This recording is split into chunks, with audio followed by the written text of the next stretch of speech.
প্রিয় সাংবাদিক বন্ধুগণ, প্রিয় দেশবাসী, জাতীয় নাগরিক পার্টির পক্ষ থেকে আমরা আজকে 5 সদস্যের একটি প্রতিনিধি দল ইলেকশন কমিশনে এসেছি। আমরা চিফ কমিশনারের সাথে কথা বলেছি, অনেকগুলা বিষয় নিয়ে কথা হয়েছে এবং এই 24-এর গণ অভ্যুত্থান পরবর্তী যারা শহীদ হয়েছিল, আহত হয়েছিল, তাদের প্রতি শ্রদ্ধা পোষণ করে আমি আমার কথা শুরু করছি। যারা আহত হয়েছিল, যারা শহীদ হয়েছিল, গত 15 বছরে অনেক মানুষকে গুম, নির্যাতনের সঙ্গে করা হয়েছিল। বড় একটি জায়গা ছিল আমাদের ভোটাধিকার কেড়ে নেওয়া হয়েছিল এবং মানুষের জালিয়াতির মাধ্যমে বাংলাদেশকে একটি ফেসিস্ট কাঠামোতে রূপান্তর করা হয়েছিল। আর এই ফেসিস্ট কাঠামোর রূপান্তরে অন্যতম ভূমিকা রেখেছিল নির্বাচন কমিশন। এই সংস্কারের মধ্য দিয়ে যে নতুন একটি বাংলাদেশ আমরা পুনর্গঠন করতে যাচ্ছি, সেই সংস্কার প্রক্রিয়ার মধ্য দিয়ে নির্বাচন কমিশনকেও যাতে আমরা নিয়ে যেতে পারি, সেই বিষয়ে আমাদের মধ্যে দীর্ঘক্ষণ আলোচনা হয়েছে। যে আলোচনাগুলোর মধ্যে আমরা জাতীয় নাগরিক পার্টির পক্ষ থেকে অনেকগুলো দাবি উত্থাপন করেছি। আমরা বলেছিলাম গত 3টি নির্বাচনে যারা অংশগ্রহণ করেছিল, প্রার্থী এবং নির্বাচন কমিশনের অনেক কর্মকর্তা কর্মচারীবৃন্দ যারা এই বিষয়গুলোর সাথে জড়িত ছিল এবং তাদেরকে ইনভেস্টিগেশনের মাধ্যমে সঠিক প্রক্রিয়ার নিয়ে এসে দেশবাসীর সামনে দৃশ্যমান একটি বিচারের আওতায় নিয়ে আসতে হবে, যাতে ভবিষ্যৎ বাংলাদেশে কোনো প্রতিষ্ঠান সাংবিধানিক হোক অসাংবিধানিক হোক, কোনো ব্যক্তি কোনো দলের পক্ষে না গিয়ে বাংলাদেশের হাজারো মানুষের রক্তের উপর প্রতিশ্রুতিবদ্ধ হয়ে নতুন একটি ব্যবস্থায় যাত্রা করার জন্য আর এই দুঃসাহস গত 15 বছরের মতো না দেখাতে পারে। সেই বিষয়ে আমরা কথা বলেছি। ওনারা আমাদের কাছে প্রতিশ্রুতিবদ্ধ হয়েছেন যে যারা এখানে কর্মকর্তা কর্মচারীবৃন্দ রয়েছেন তাদের থেকে ওনারা শপথ নিয়েছেন, কিন্তু আমরা বলেছি শুধু শপথের মধ্যে সমাপ্ত না করে গত 15 বছরে যারা এই কাজগুলো করেছে তাদেরকে যথাযথ আইনগত প্রক্রিয়ার মধ্যে নিয়ে আসতে হবে। আমরা দ্বিতীয় যে দাবিটা উত্থাপন করেছিলাম, মনোনয়নপত্র জমা দেওয়ার জন্য যারা প্রার্থী রয়েছেন সশরীরে উপস্থিত হতে হবে।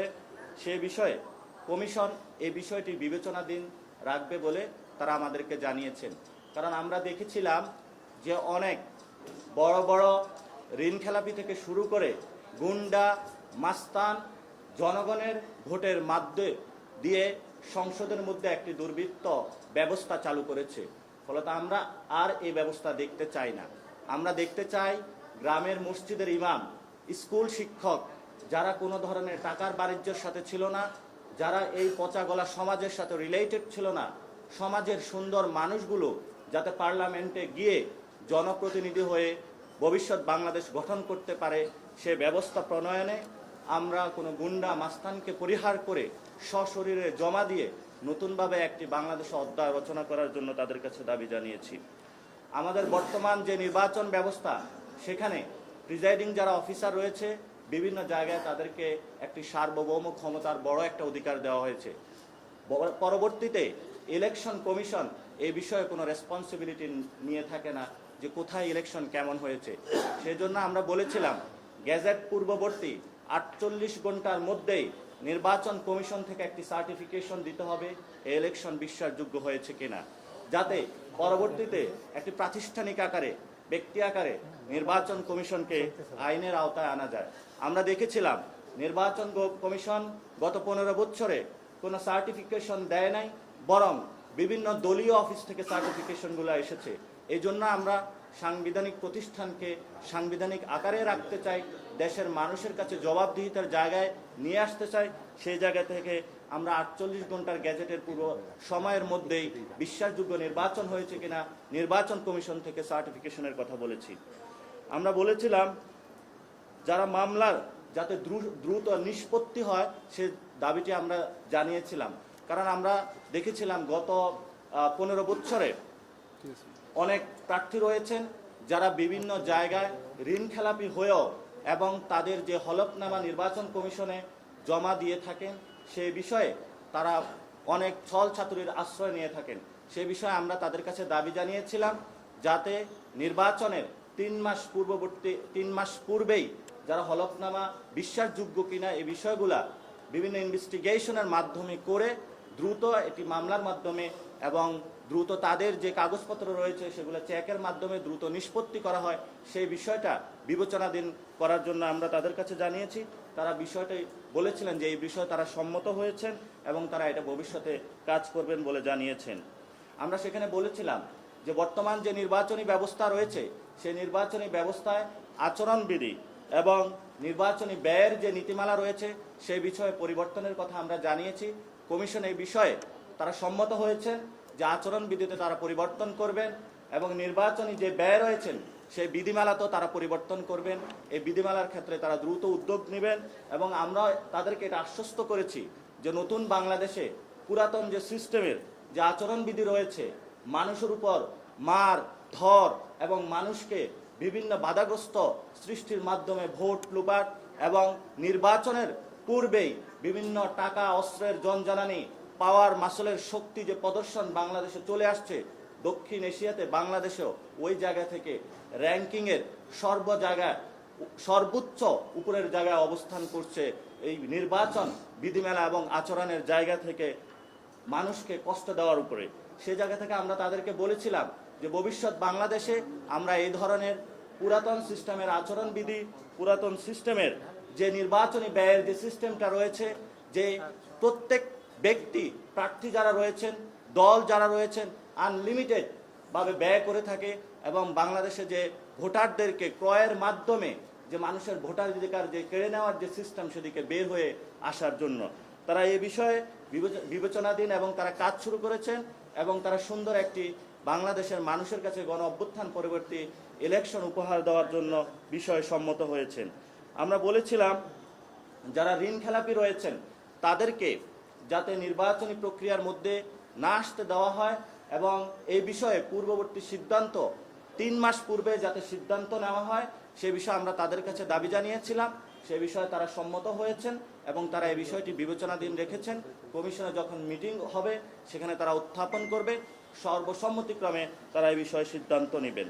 এবং হলফনামায় অসত্য তথ্য দিয়ে গত 15 বছর কেন 53 বছরে বাংলাদেশে একটি যে ব্যবস্থা চলে আসছিল সেই বিষয়ে আমরা দাবি উত্থাপন করেছি যে হলফনামায় যদি কেউ ভুল তথ্য দিয়ে থাকে তাহলে ওই প্রার্থী যদি নির্বাচনে জয়ী হয় তাহলে পরবর্তীতে তার প্রার্থীতা ক্যান্সেল, সে যাতে সংসদে শপথ না নিতে পারে তার এই বিষয়ে নিশ্চয়তা বিধানের জন্য আমরা কথা বলেছি, দাবি জানিয়েছি। তারা এই বিষয়ে সম্মত হয়েছেন, তারা বলেছেন এই বিষয়ে তারা কথা বলবেন। আমাদের সবচেয়ে একটি বড় জায়গায় গণ অভ্যুত্থানে যারা অংশ নিয়েছিল তারা ছিল আমাদের প্রবাসী ভাই ও বোনেরা, যারা এই গণ অভ্যুত্থান কেন বাংলাদেশের অর্থনীতির চাকা সচল করে রেখেছে তারা ছিল আমাদের প্রবাসী ভাই ও বোনেরা। কিন্তু এই প্রবাসী ভাই এবং বোনদের জন্য গত 53 বছরে নির্বাচন কমিশন থেকে যথাযথ কোনো উদ্যোগ নেওয়া হয় নাই। তাদের ভোটাধিকার প্রক্রিয়াকে যথাযথভাবে যাতে তারা সম্পূর্ণ করতে পারে এই বিষয়ে তারা এই পর্যন্ত কোনো ভালো সিস্টেম পায় নাই। আমরা এই বিষয়ে কথা বলেছি, ওনারা বলেছেন একটা কমিটি গঠন হয়েছে, তারা কমিটি একটি প্রক্রিয়ার মধ্যে গিয়ে তারা একটি আর্কিটেকচার ডিজাইন করে নির্বাচন কমিশনকে জমা দিয়েবে, সে হিসাবে কথা হবে। তবে আমরা বলেছিলাম সবার যাতে ভোটাধিকার যারা প্রবাসীতে রয়েছে তাদের যদি নিশ্চিত না করা হয় তাহলে গণ অভ্যুত্থান পরবর্তীতে বাংলাদেশে নির্বাচন প্রক্রিয়া প্রশ্নবিদ্ধ হবে।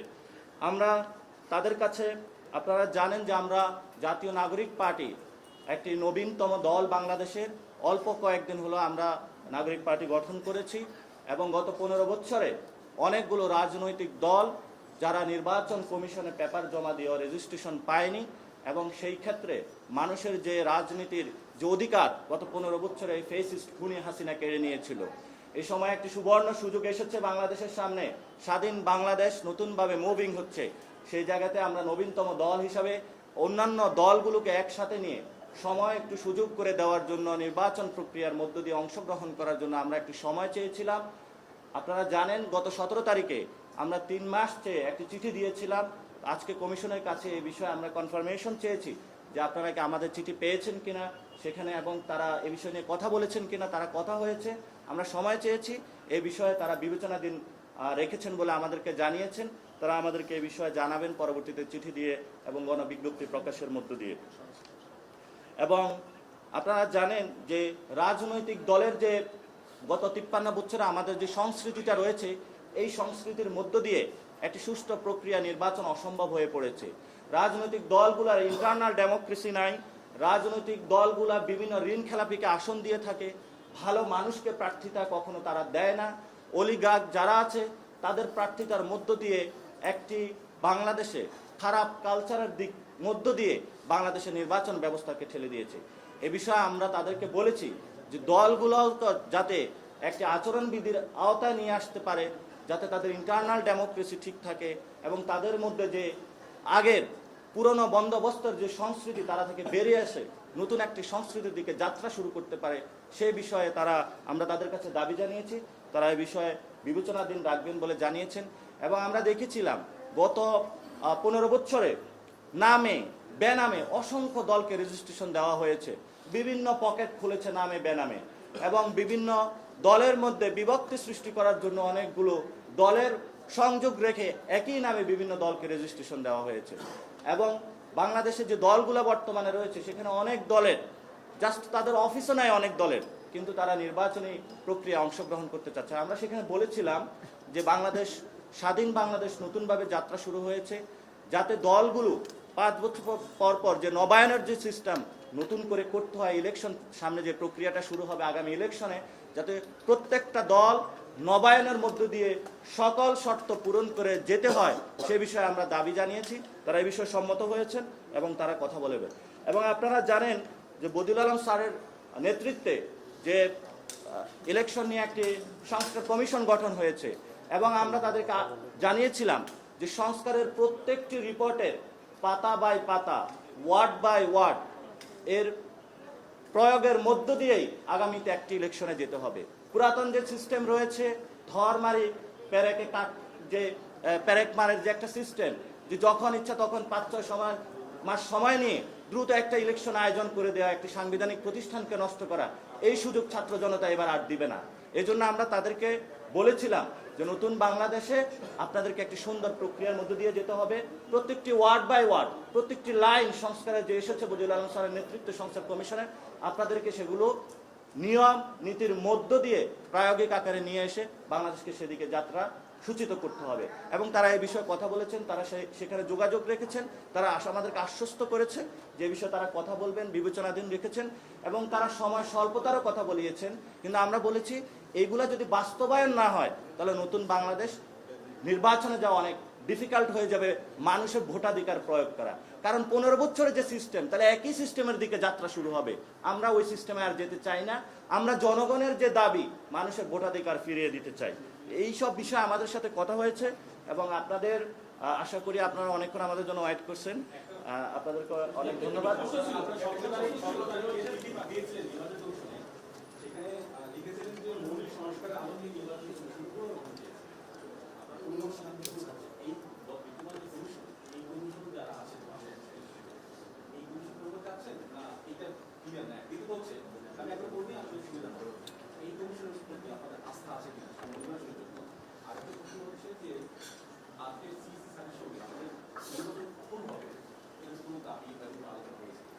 আমাদের প্রথমত যে বিষয়টি কথা হয়েছে, সাংবিধানিক প্রতিষ্ঠান হিসাবে আমরা অনেকগুলো কথা নির্বাচন কমিশন থেকে শুনতে পাই, যেগুলো আমাদের প্রধান উপদেষ্টার থেকে আমরা এখনো শুনি নাই। রোড ম্যাপের কথা আমরা শুনি নাই, কিন্তু নির্বাচন কমিশন থেকে এসেছে।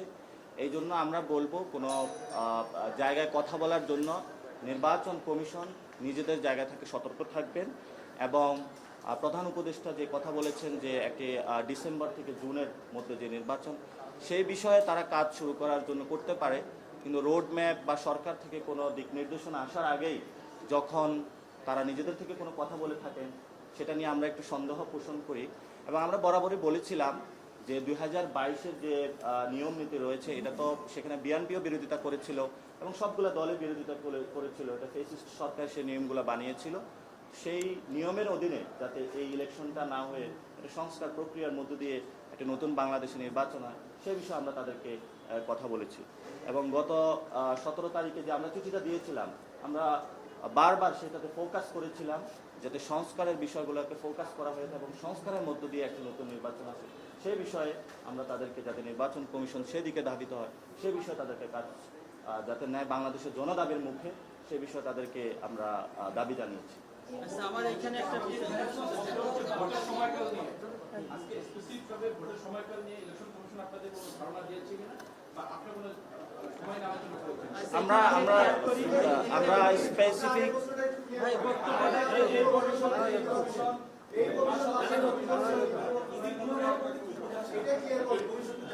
না আমরা আমরা আমরা আমরা যেটা বলেছিলাম যে 2022 সালের যে সার্চ কমিটির যে প্রক্রিয়া, আমরা তো ওই প্রক্রিয়ার বিরোধিতা করি এবং আমরা বলেছিলাম যাতে সংস্কারের মধ্য দিয়ে একটা সুন্দর প্রক্রিয়ার মধ্যে দিয়ে আসে। সেখানে যদি ঐক্যমত কমিশন সম্মত হয় এবং তারা যদি এই বিষয়ে ব্যবস্থা নেয়, তার পরবর্তীতে হয় এটা সরকারের একটা সিদ্ধান্ত। কিন্তু আমরা যারা কমিশনার রয়েছেন সে বিষয়ে না, আমরা সাংবিধানিক প্রতিষ্ঠান আকারে দেখি। সাংবিধানিক প্রতিষ্ঠান আকারে সরকার ঐক্যমত কমিশন থেকে যদি ডিসিশন আসে সে বিষয়ে পুনর্গঠন হলে সেই বিষয়ে আমরা দেখব। যদি না হয় ইলেকশনের আগে, তখন আমরা এটা পরবর্তীতে কমেন্ট করবো এই বিষয়ে। ধন্যবাদ সকলকে। আপনাকে একটা আপনি আপনার কথাই বলছিলেন যে যখন নির্বাচন ব্যবস্থা সংস্কারের যে কমিশন আছে তারা যে প্রতিবেদন জমা দেয় সেই প্রতিবেদনের কথা বলতে গিয়ে আপনি প্রথম বলছিলেন যে আপনারা চান এর প্রত্যেকটা শব্দ বাক্য অনুযায়ী যেন সবকিছু হয়। আপনি জানেন হয়তো যে নির্বাচন কমিশন থেকে কিন্তু ওই সংস্কার প্রতিবেদনের অন্তত 32টা ধারায় তাদের একটা ভিন্নমত জানিয়ে কমিশনকে একটা চিঠি দিয়েছে। তো সেসব বিষয়ে আপনাদের কোনো আলাপ হয়েছে? ঐক্যমত কমিশনের রিপোর্টগুলো যখন ফাইনাল হবে আসবে এবং সেখানে নির্বাচন কমিশনের প্রত্যেকটা সাংবিধানিক প্রতিষ্ঠানে ওনারা পাঠাবে। ওইখান থেকে সিদ্ধান্ত হওয়ার পরে আমরা ওই সিদ্ধান্তগুলোর কথা বলছি, যে সিদ্ধান্তগুলো তারা পাঠাবে যাতে ওইগুলা বাস্তবায়ন হয়। এখন তো হলো সবগুলা, যেমন আমরাও গতকালকে ঐক্যমত কমিশনের সাথে বসেছিলাম, আমরা নির্বাচন কমিশন নিয়েও সেখানে অনেকগুলো কথা হয়েছে, আমরা আমাদের প্রস্তাবনাগুলোও দিয়েছি। বিশেষত বড় একটা নারী ভোটারদের কীভাবে ইনকর্পোরেট করতে, অনেকগুলো বিষয় নিয়ে আলোচনা হয়েছে।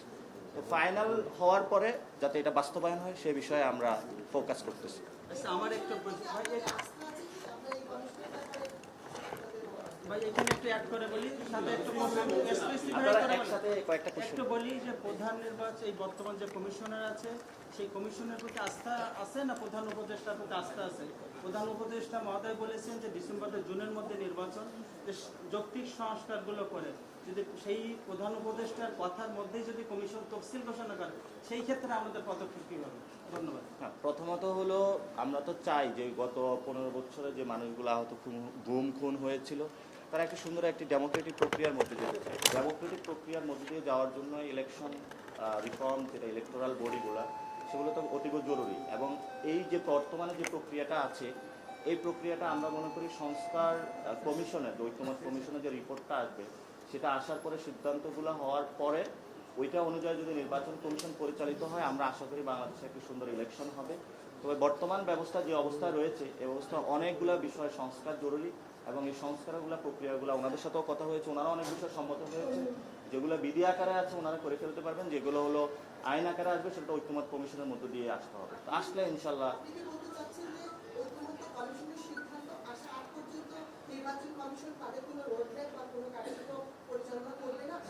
না, এটা নির্বাচন কমিশনের যে প্রতিদিন নিত্যকার কাজগুলো তারা করতে পারে, কিন্তু আমরা আভ্যন্তরীণ কাজগুলো তারা করতে পারে, কিন্তু যখন ইলেকশনের ফুল প্রিপারেশন পেজে তারা যাবে সে বিষয়ে ঐক্যমত কমিশন থেকে যে রিপোর্টটা আসবে ফাইনাল হয়ে তখন তার মধ্য দিয়ে যাওয়া উচিত বলে আমরা মনে করি এবং সেটা নিয়ে আমরা দাবি জানিয়েছিলাম।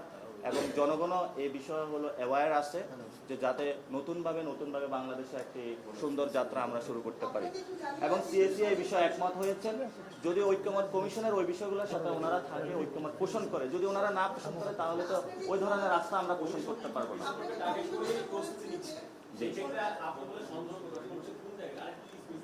স্পেসিফিক হলো আপনারা জানেন এই ইলেকশন কমিশনের এই একটি ব্যবস্থার মধ্য দিয়ে গত 15 বছর অনেক ইঞ্জিনিয়ারিং হয়েছে। ফলত আমরা নতুন বাংলাদেশে এই ধরনের কোনো ইঞ্জিনিয়ারিং আর দেখতে চাই না। এবং আমরা বরাবরই স্পেসিফিক বক্তব্যে এখানে প্রকাশ করেছি যে রাজনৈতিক দলগুলো যেভাবে হলো গত 15 বছরে বিভিন্ন প্রার্থীকে দিয়ে থাকে সশরীরে না আসা, তারপরে হলো ভোটারদেরকে তাদের ভোট দেওয়ার ইনফ্লুয়েন্স করে থাকে এবং বিভিন্ন জায়গায় গ্যাজেট কোনো প্রকাশের পূর্বে নির্বাচন কমিশন থেকে আমরা কোনো সার্টিফিকেশন পাই না। এই ব্যবস্থাগুলোর যদি পরিবর্তন না হয় তাহলে তো আসলে ইলেকশন করে কোনো লাভ হবে না। ইলেকশন যদি করতে হয় তাহলে সুন্দর একটি প্রক্রিয়ার মধ্যে দিয়ে যেতে হবে। তাহলে গত 15 বছর আর এই নির্বাচনের মধ্যে পার্থক্যটা কি থাকে, আমরা সেই বিষয়গুলো যাতে নতুন একটি সুন্দর সিস্টেম আসে সে বিষয়ে কথা বলেছি এবং ওনারা সম্মত হয়েছেন, বিবেচনায় রেখেছেন। ওনারা এগুলো নিয়ে কাজ শুরু করবেন এবং ওনারা অলরেডি কাজ কিছু শুরুও করেছেন। ধন্যবাদ সকলকে। একটা বিষয় একটু বলি, একটা বিষয় ক্লিয়ার হয় যে আপনি বলছিলেন যে ছাত্র অভ্যুত্থানের পর যে কমিশনটা গঠিত হয়েছে এইখানেও কি আসলে কোন ইঞ্জিনিয়ারিং এর মাধ্যমে কি তারা এই পদে এসেছেন? এই আস্থাহীনতা না, এটা তো আইন গঠনের কথা। 2022-এর যে আইনটা রয়েছে, 2000 আমি একটু শেষ করি, 2022-এর যে আইনটা রয়েছে এটা তো আমরা পূর্বে জানিয়েছিলাম এই আইনটা হলো অবৈধ, এবং অন্যান্য দলও জানিয়েছিল আইনটা হলো অবৈধ, এবং সে আইনের অধীনেই হয়েছে বর্তমানে। তা আমরা তো ওই আইনের বিরোধিতা করি, কিন্তু এখন যারা আছেন আমরা মনে করি তাদেরকে একটা সংস্কার প্রক্রিয়ার মধ্যে নিতে হবে। সংস্কার ঐক্যমত কমিশনের রিপোর্ট আসার পরে যদি ওনারা থাকতে পারে থাকবে, আর না থাকতে পারলে থাকবে না। এটা ঐক্যমত কমিশনের রিপোর্টের উপর ডিপেন্ড করবে। তো আমরা ঐক্যমত কমিশনের রিপোর্টের উপরে আমাদের ব্যক্তি বা কারো প্রতি কোনো অবজেকশন কোনো কিছু নাই। সাংবিধানিক আর প্রতিষ্ঠানটা আমরা চাই ঐক্যমত কমিশনের রিপোর্ট অনুযায়ী হোক। সময় কেন আপনারা চাচ্ছেন আর কি কতখানি এগিয়েছেন? আরেকটা বিষয় যে আপনারা যেটা বলছেন যে পুরো সংস্কার করে তারপর হচ্ছে নির্বাচনের বিষয়, প্রধান উপদেষ্টা ইতিমধ্যে টাইম ফ্রেম দিয়েছে, আপনারা কি মনে করেন যে এই পুরো সংস্কার করে ওই টাইম ফ্রেমে নির্বাচন সম্ভব? আমরা মনে করি নির্বাচন কমিশনের যে সংস্কারের এগুলো করা সম্ভব টাইম ফ্রেমের মধ্যেই। 1 নাম্বার। 2 নাম্বার বিষয়টা হলো যে আমরা যে সময় চেয়েছি, কারণ আমরা চাচ্ছি সুন্দরভাবে সবগুলো গুছিয়ে দেওয়ার জন্য। আর আমরা খুবই নবীনতম দল, এটা রমজান গিয়েছে, ঈদ গিয়েছে, এবং আমরা সবগুলো গুছাচ্ছি এবং আমরা একটু সার্টিফাই করতে চাই যাতে হলো ফেসিবাদী কোনো কেউ আমাদের এখানে অংশগ্রহণ করতে না পারে। অনেকেই চিন্তা করছে যে নতুন দল তাদের মধ্যে যদি আমাদের পিঠটা বাঁচাতে পারি, আমরা সেই সুযোগ সন্ধানী যারা রয়েছে যাতে তারা অংশগ্রহণ করতে না পারে আমাদের দল গঠন প্রক্রিয়ায়, এবং যে অফিসগুলো নিয়ে নেওয়ার বিষয় রয়েছে। যেহেতু জনগণের ক্রাউড ফান্ডিংয়ের মধ্যে আমাদের দলটা চলে থাকে, জনগণের কাছে একটু যাওয়া, সকলের সাথে অংশগ্রহণ, এটার মধ্য দিয়ে আমরা একটি সুন্দর প্রক্রিয়া, যেটার জন্য আমাদের একটি সময় প্রয়োজন। খুবই নবীনতম দল, এই জন্য আমরা এসেছি এবং ওনাদের সাথে কথা বলছি। ঠিক আছে।